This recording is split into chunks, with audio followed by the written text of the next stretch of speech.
꼼꼼하고 똑똑하게 마음을 담아중개하는 당신의 공인중개사 도울손 인사드립니다. 오늘 제가 개인적인 행사 관계로 어디를 잠깐 다녀오느라고 이 기사를 늦게 접하게 됐는데요. 그런데 이 기사가 상당히 흥미로운 기사이기 때문에 그동안 가지고 있던 생각을 좀 정리를 해서 급하게 이 영상을 찍게 되었습니다. 저의 생각이 맞아 들어갈지 안 맞아 들어갈지 여러분들 나중에 한번 확인해 보시는 계기가 됐으면 좋겠습니다. 자, 시작해 보도록 하겠습니다. 기사의 내용은 이런 것이었습니다. 세종시의 대통령 제2집무실을 본격적으로 추진하겠다는 것이고요. 9월 초에 제2집무실 건립 추진단을 출범시켜서 범정부적으로 추진 체계를 구축하겠다는 것입니다. 그러니까 준공 연도는 27년도에 준공을 목표로 실시를 하겠다는 그런 내용입니다. 자, 이것이 무엇을 의미하는지를 한번 생각해 보실 필요가 있을 것 같습니다. 제가 개인적으로 사석에서 제 지인들과 농담 삼아서 나누던 얘기가 있었는데요. 윤석열 정부 들어오면서 청와대를 개방하게 되었잖아요. 그리고 용산 집무실로 이전을 했습니다.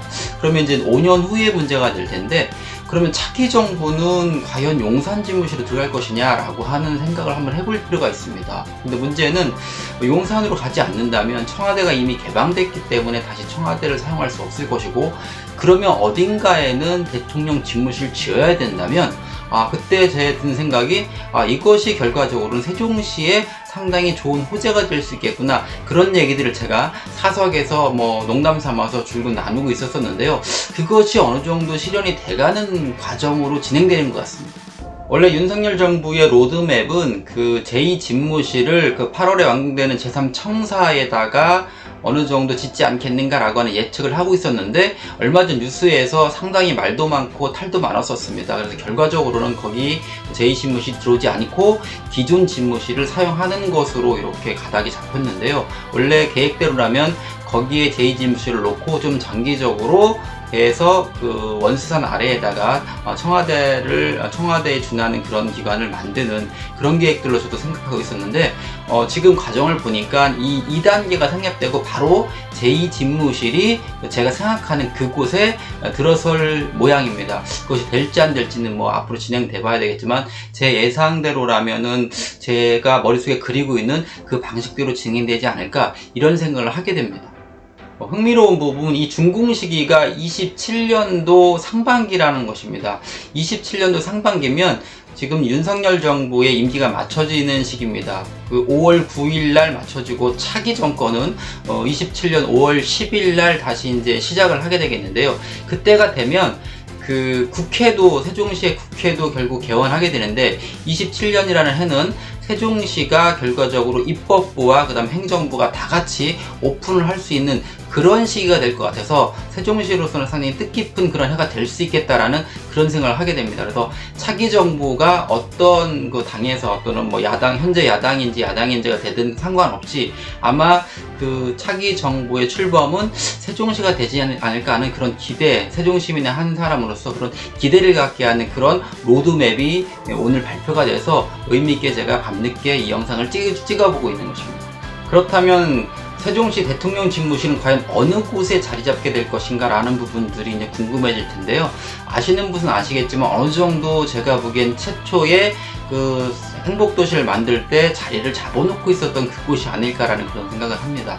지금 사진에서 보이는 것처럼 세종시의 진산이라고 하는 원수산이 있습니다. 지금 모양 보이시는 것과 같이 상당히 삼각형의 뾰족한 산, 너무나 아름답게 완벽한 모습을 띠고 있고요. 그리고 그 앞쪽으로는 호수공원과 더 앞쪽으로는 금강이 흐르기 때문에 정확히 배산음수의 어떤 풍수적으로도 적으실 수밖에 없는 그런 위치가 있습니다.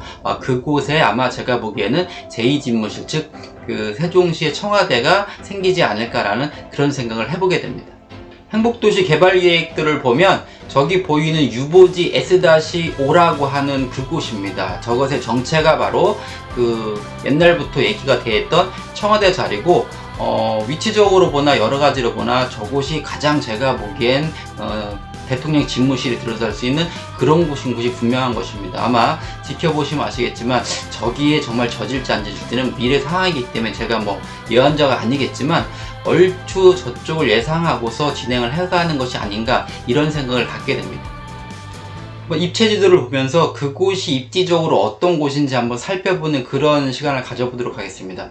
보시는 바와 같이 세종시는 그 가운데 녹지를 중심으로 환형으로 구성되어 있는 구정구도인데요. 모두 완공이 되면 그렇게 된다는 것입니다. 그때 지금 있는 대통령 세종 집무실 위치가 정확히 세종시의 가운데 있는 그런 위치입니다. 조금 위치를 돌려가면서 한번 확인해 보도록 하겠습니다. 자, 보시면 지금 위치를 좀 볼게요. 이렇게 보시면 좀 키워보도록 하겠습니다. 이렇게 보시면 지금 현재 대통령 집무실이 제가 예상하게 들어서는 곳은 바로 이곳인데요. 원수산 자락에 이렇게 아늑하게 자리 잡고 있는 그런 S-1 부지입니다. 지금 요 앞에 보이는 이 부분이 지금 현재는 총리 공간으로 쓰고 있는 것이고요. 이쪽 부분이 지금 정부 청사가 있고 요 아래쪽에 이렇게 보면은 여기가 지금 국회 예정지입니다. 그 옆쪽으로 호수공원하고 중앙공원하고 국립수목원이 있는 그런 자리입니다. 이렇게 조금 더 작게 보면 이쪽이 이제 금강이고요. 여기 금강 보행교가 보이고요. 이쪽에서 바라본다면 현재 대통령 집무실이 있는 자리는 전형적인 배산임수의 그런 관계를 가지고 있는 곳이고, 입지적으로 아늑하고 또 한 가지는 이제 가장 중요한 부분은 대통령이 있는 곳은 보안의 문제가 중요하잖아요. 그래서 보안상이 가장 요지인 부분이기 때문에 이곳이 제가 보기엔 앞으로 대통령 세종 집무실이 있는 그런 자리가 되지 않을까 그런 생각이고, 2027년 5월 10일이 되면 차기 정부는 아마 이쪽에서 집무를 보지 않을까라는 기대와 한번 저의 예측을 한번 해보는 그런 시간이었습니다. 어떠셨나요? 저의 예측이 실현이 될지 안 될지는 미래 상황이니까 알 수가 없지만 개인적으로는 그렇게 됐으면 좋겠습니다. 그래서 앞으로 5년 후가 되면 세종시가 명실상부한 실질적인 행정수도로의 자리매김을 하길 기대하면서 오늘 영상 이것으로 마치도록 하겠습니다. 감사합니다.